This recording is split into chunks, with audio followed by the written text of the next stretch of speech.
শ্রীবাস কত বড় ভক্ত মা জানো? এই শ্রীবাস এই যে মহাপ্রভু হরিনাম করছেন, হরিনাম চলাকালীন শ্রীবাসের একটা পুত্র ছিল মা, যার নাম কৃষ্ণদাস।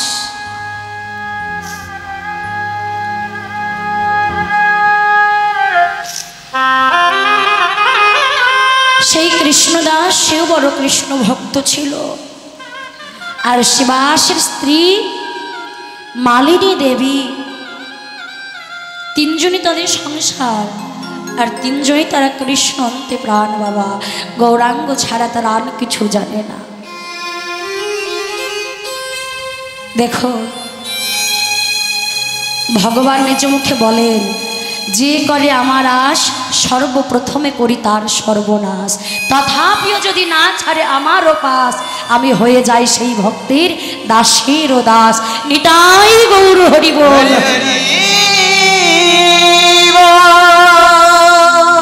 দেখবেন মা, যে ভক্ত যত কৃষ্ণ কৃষ্ণ করে, যে ভক্ত যত ভগবান ভগবান করে, ভগবান আমার সেই ভক্তকে তত দুঃখ দেয়, তত কষ্ট দেয়। কেন? ভগবান ঘষে মেজে দেখে নেন যে আমার ভক্ত কতটা কষ্ট সইতে পারে, কতটা দুঃখ সইতে পারে। যেই না মহাপ্রভু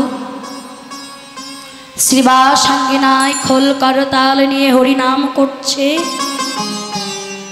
হরিনাম চলাকালীন শ্রীবাসের একটি মাত্র পুত্র কৃষ্ণদাস হঠাৎ করে অসুস্থ হয়ে পড়লেন। যেই না অসুস্থ হয়ে পড়লেন, ও মায়েরা কারা কারা কারে নবদ্বীপ গেছেন গো, একটু হাত তুলুন তো দেখি। বাহ, নবদ্বীপে শ্রীবাস অঙ্গনে গেছেন? গেছেন? বাহ, নবদ্বীপে দেখবেন শ্রীবাস অঙ্গন আছে, আর ওই শ্রীবাস অঙ্গনে পাথরটাকে দর্শন করেছেন মা? পাথরটাকে দেখেননি? শ্রীবাস অঙ্গনে এখনো রাখা আছে। দেখুন তত্ত্বের মধ্যে আস্তে আস্তে বেরিয়ে আসবে। হঠাৎ করে শ্রীবাসের পুত্র যখন অসুস্থ হয়ে পড়লেন, হরিনাম চলছে, মহাপ্রভু হরিনাম করছে শ্রীবাসের আঙ্গিনায়, কিন্তু শ্রীবাস তার স্ত্রী কৃষ্ণদাস তিনজনে প্রত্যেক দিন মহাপ্রভুর সঙ্গে হরিনাম করে। আর শ্রীবাসের পুত্র কৃষ্ণদাস অসুস্থ হয়ে বিছানায় পড়ে আছে। মালিনী দেবী স্বামীর সঙ্গে হরিনাম করছে মহাপ্রভুর সঙ্গে, কিন্তু মায়েরা, মায়ের মন তো দেখবেন, সন্তানের যদি কিছু হয় মায়েরা কি স্থির হয়ে থাকতে পারে? কি গো স্থির হয়ে থাকতে পারে? পারে না। সন্তানের যদি কিছু হয় মায়েরা বেশি চঞ্চল হয়ে পড়ে। এক পা করে যাচ্ছে, ছেলেটাকে একবার দেখে আসছে, আবার এসে হরিনাম করছে। একবার করে দেখে আসছে, আবার একবার এসে হরিনাম করছে। হরিনাম চলাকালীন কৃষ্ণদাসের কাছে যখন মালিনী দেবী গেছে, মা তুমি এসেছো? আমার বুকের মধ্যে বড্ড যন্ত্রণা করছে, বড্ড কষ্ট হচ্ছে, তোমার ওই হাতটা আমার বুকের মধ্যে একটু বুলিয়ে দেবে মা? তোমার মাতৃস্নেহের হাতটা একটু বুলিয়ে দাও না। ছোট্ট ছেলেটা মায়ের দিকে তাকিয়ে বলছে, আর মা বলছে ঘুমিয়ে যা খোকা, ঘুমিয়ে যা। ছেলেটাকে ফেলে এসে আবার হরিনাম করতে লাগে। হরিনাম করতে করতে কৃষ্ণদাসের দেহ থেকে, এই খাঁচার ভেতর থেকে প্রাণ পাখিটা যখন বার হয়ে যায়, মামা বলিয়া কৃষ্ণ ডাকিতে লাগিল,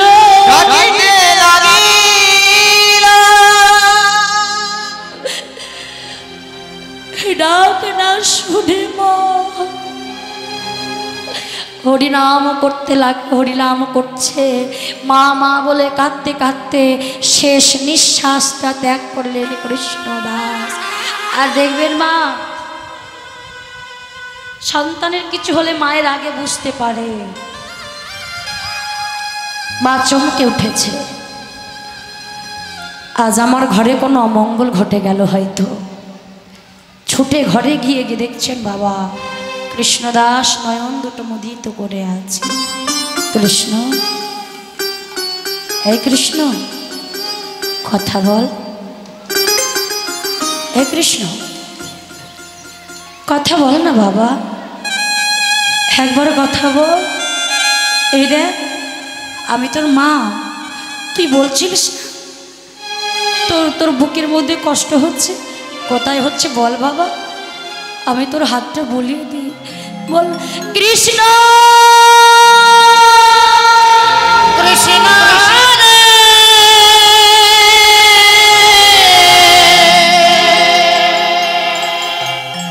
ওরে কৃষ্ণ রে,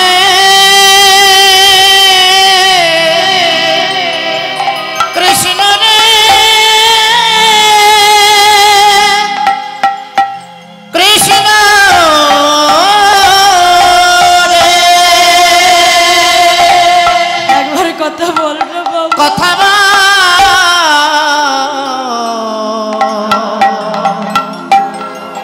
একটিবার কথা বল ওরে কৃষ্ণ, একবার কথা বল না বাবা, একবার কথা বল না। যেই না কাঁদছে, শ্রীবাস ছুটে এসে বলছে, মালিনী মালিনী, অমন করে তুমি কাঁদছো স্বামী, স্বামী তুমি এসেছো, এসেছো স্বামী, দেখো আমার কৃষ্ণ আর কথা বলছে না। হরি বল হরি। স্বামী, আমার কৃষ্ণকে কথা বলতে বলো না স্বামী, সে যে আমার কৃষ্ণ বলা পাখি, সে যে আমার মা বলা ধন, একেবারে কথা বলতে বলো না স্বামী।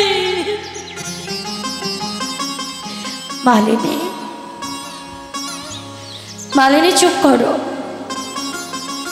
একবার ভাবো তো মালিনী, তোমার ছেলে কত সৌভাগ্যবান। তোমার ছেলে যখন মারা যায়, যখন শেষ নিঃশ্বাস ত্যাগ করে, সে গৌরের বদনে থেকে কৃষ্ণ নাম শ্রবণ করে শেষ নিঃশ্বাস ত্যাগ করেছে। বিদায় গৌর হরি হরি।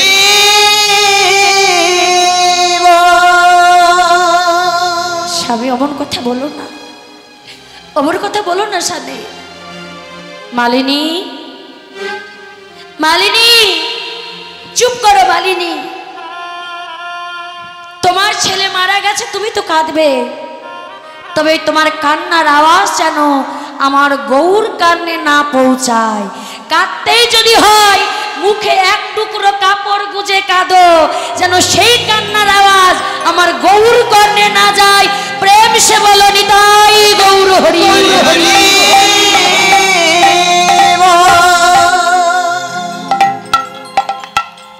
শোনো মালিনী, তোমার মৃত সন্তানকে এখানে রেখে চলো, চলো তুমি আমার সঙ্গে গৌর হরির সঙ্গে দুটি বাহু তুলে হরি নাম করবে। না স্বামী, আমি পারবো না, আমি পারবো না স্বামী, আমার সন্তান মারা গেছে, আর আমি কেমন করে আমি গিয়ে সেখানে কৃষ্ণ নাম করবো, আমি পারবো না।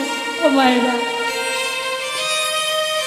এই যে আপনারা এখানে কীর্তন শুনছেন, আমিও গাইছি,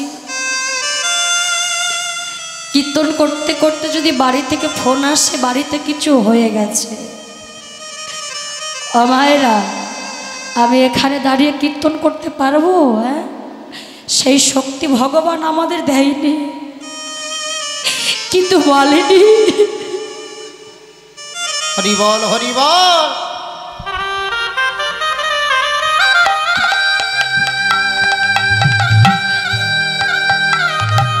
মালিনী, সে তো মা, মা হয়ে নিজ ছেলে মরে পড়ে আছে, কেমন করে গিয়ে হরিনাম করবে? শোনো মালিনী, তুমি যদি আজ তোমার সন্তানকে রেখে আমার সঙ্গে যদি হরিনাম না করো, এই প্রাণ আমি বিসর্জন দিও না। না স্বামী, ঠাকুর তুমি বলে দাও কোন পথে গেলে আমি আমার সন্তান স্বামী দুজনকে রক্ষা করতে পারবো। ঘরের মধ্যে মৃত ছেলেকে রেখে ঢেকে রেখে আজ আমার গৌরহরির কাছে গিয়ে দুজনে হরিনাম করছে, হরিনাম করছে, নয়নে কিন্তু বাদ মানছে না। হরে কৃষ্ণ হরে কৃষ্ণ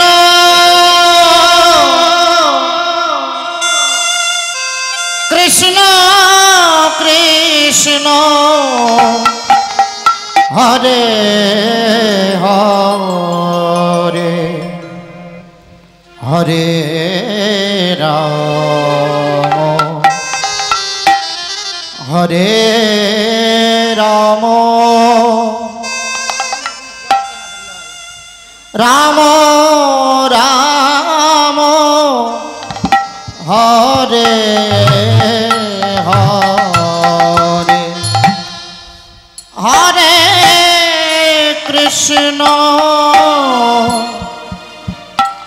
হরে কৃষ্ণ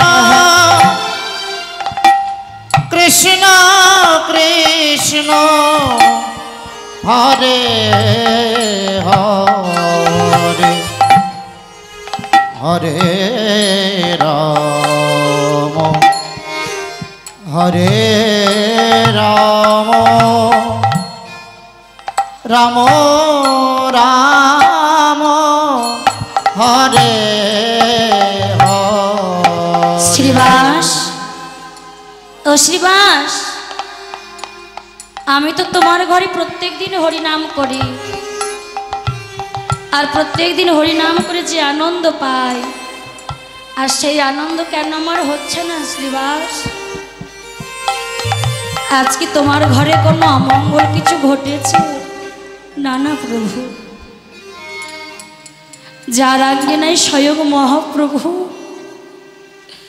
যার আঙ্গিনায় সচির দোলাল, সেই জগতীশ্বরে সে হরিনাম করে, তার আঙ্গিনায় কি কোনো অমঙ্গল ঘটতে পারে? ও মায়েরা, মহাপ্রভু কি জানে না আজ তার ঘরে কি অমঙ্গল ঘটেছে?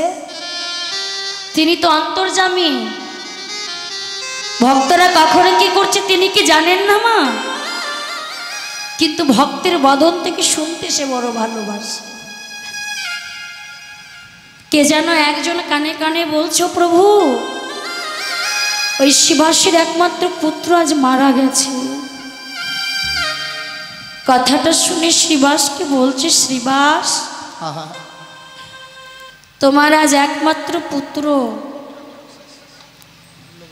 হরি বল হরি বল হরি বল রাধে হরি বল। জানিতে যে রাধেশ্যাম তোমার একমাত্র পুত্র মারা গেছে, তুমি আমাদের সঙ্গে হরিনাম করছো। প্রভু, কে আমার সন্তান, কে আমার আপনজন? এই জগতে শুধু আপনজন বলতে আমি একজনকেই চিনি, সে হলো তুমি। এই সংসারে যদি আমার কেউ আপন হয়ে থাকে, প্রভু তুমি হলে সেই গৌরাঙ্গ সুন্দর। বেদ বিদ্যা সরদর্শনের লাগি,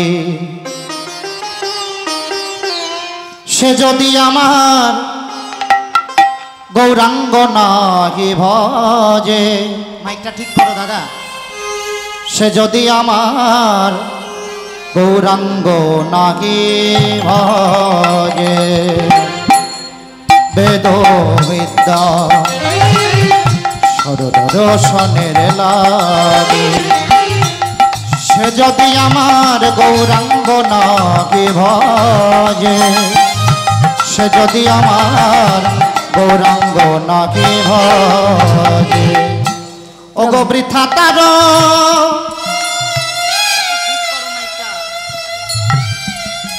অধ্যয়ন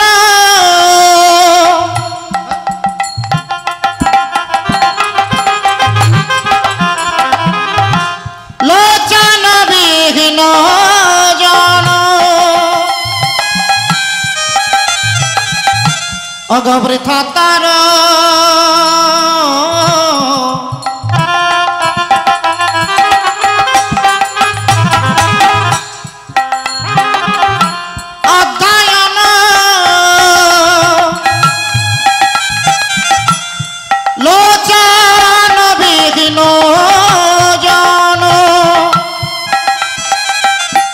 দর্পণে অন্ধের কি বাকাজে দর্পণে অন্ধের কি বাকাজে ও তার আসা যাওয়া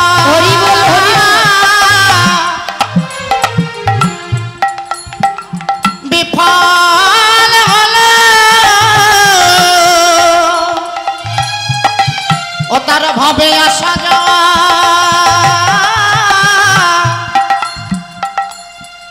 বিফল হলো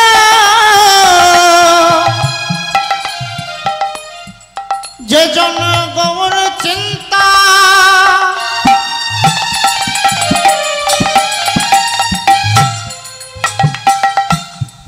না করিল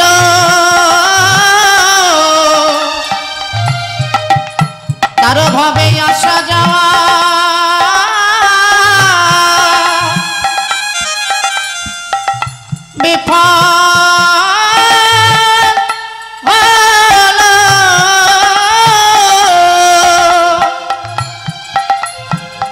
যে জন গৌর চিন্তা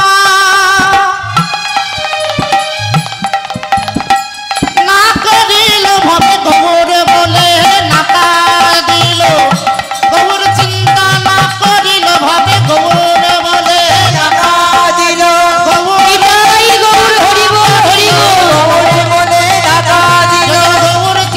না করিল গৌর বলে নাকা দিল তার আসা যাওয়া বিফল হলো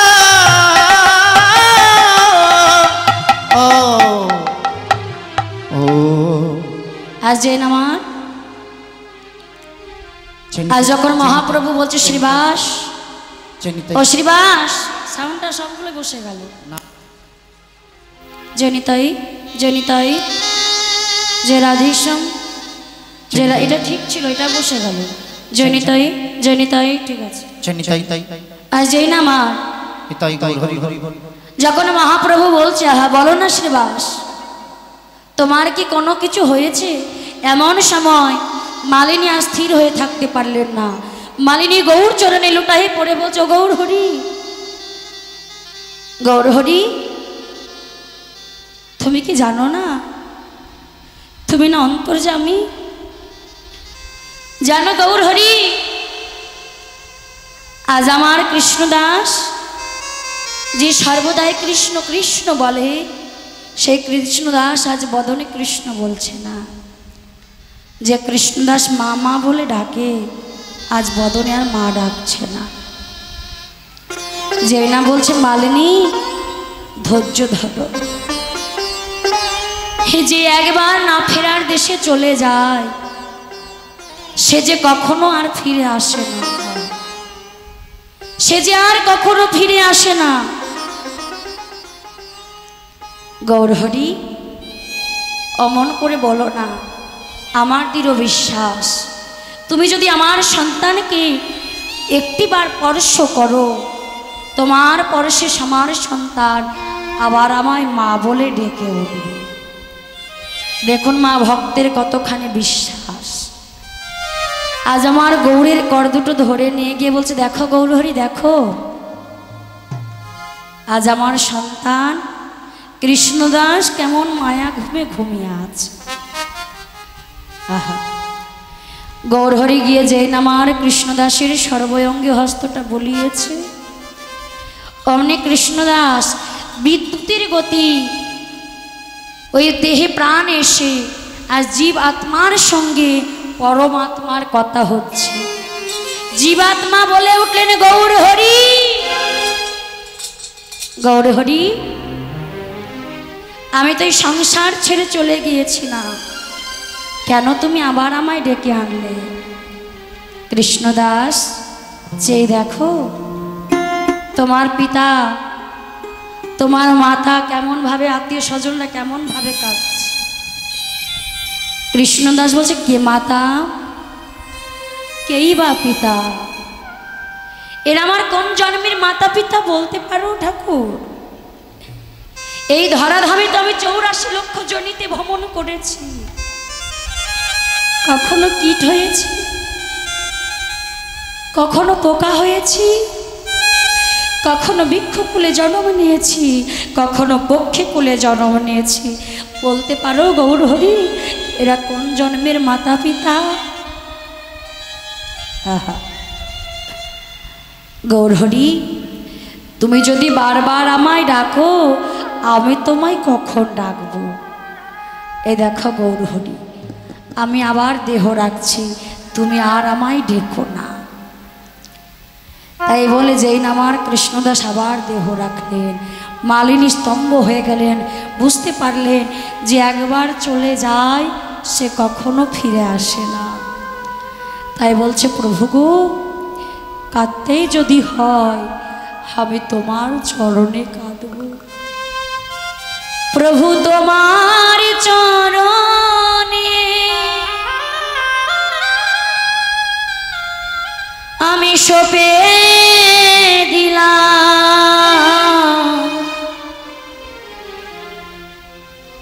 আমার দুটি নয়ন তারা। প্রভু তোমার চরণে আমি সঁপে দিলাম আমার দুটি নয়ন বাড়ি। প্রভু গো তোমার চরণে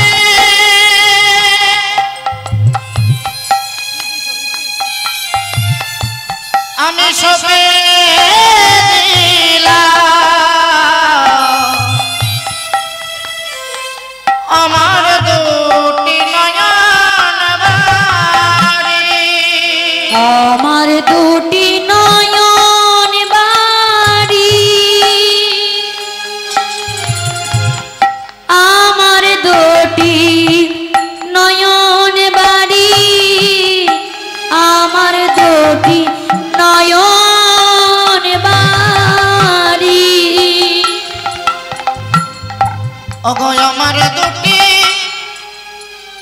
নয়ন বাড়ি,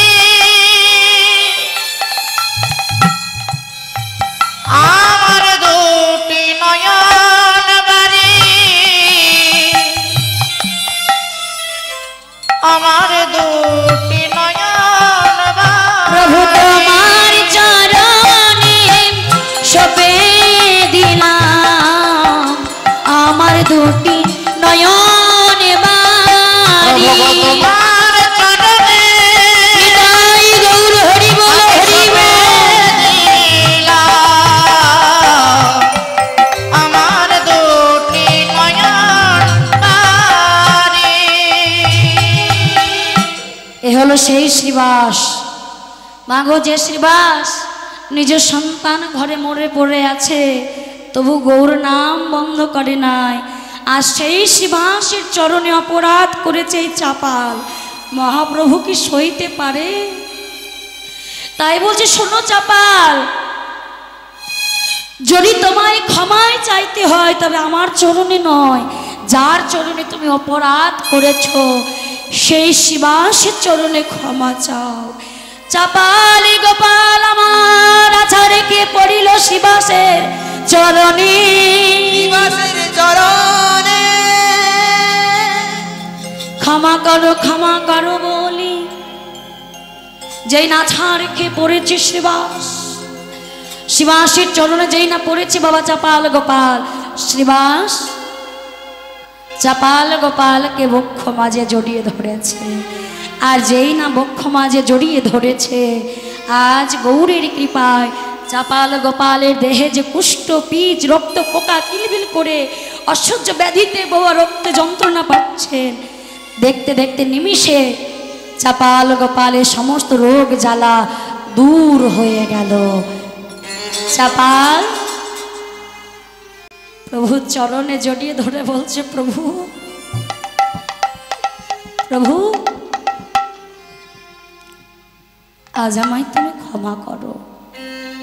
এই বৈষ্ণব চরণে অপরাধ করে যে আমি কষ্ট পেলাম, আর আমি কখনো বৈষ্ণব চরণে অপরাধ করব না। শোনো চাপাল, শোনো চাপাল, আমি তোমায় আশীর্বাদ করছি, আর আমি তোমায় আজ নতুন নাম দিলাম, তোমার নাম হলো দেবানন্দ। আজ থেকে তুমি বৈষ্ণব পদাবলী রচিত করবে। আজ নিজ হাতে তুমি বৈষ্ণব গ্রন্থে তুমি বৈষ্ণব পদাবলী রচিত করবে। প্রেম সে বলো নিতাই গৌর।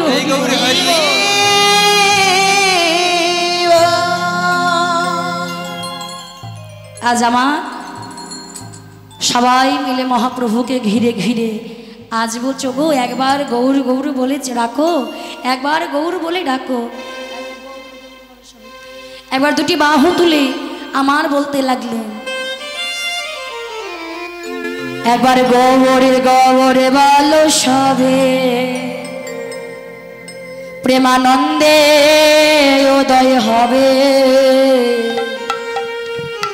আয় নামিতে আয় নামিতে জনম সফল হবে। একবার গৌর গৌর বলো সবে, প্রেমানন্দে তাই গৌর হরি বল হরি বল। তোরা নামেতে এই নামেতে জনম সফল হবে। একবার গৌর গৌর বলো সবে, প্রেমানন্দে উদয় হবে। আয় নামিতে জনম সফল হবে। একবার গৌর গৌর বলো সবে, হরি বল। প্রেমানন্দে মেতে হবে। তোরা নামেতে জনম সফল হবে। তোদের জনম সফল হবে, ত্রিতাপ জ্বালা দৌড়ে যাবে। আয় নামিতে জনম সফল হবে। তোদের জনম সফল হবে, ত্রিতাপ জানা দূরে যাবে। এই নামেতে জনম সফল হবে। একবার গৌর গৌর বল সবে, প্রেমানন্দে উদয় হবে। আয় নামিতে জনম সফল হবে। একবার গৌর গৌর বলো সবে, প্রেমানন্দের উদয় হবে। তোরা আয় নামেতে এই নামেতে জনম সফল হবে।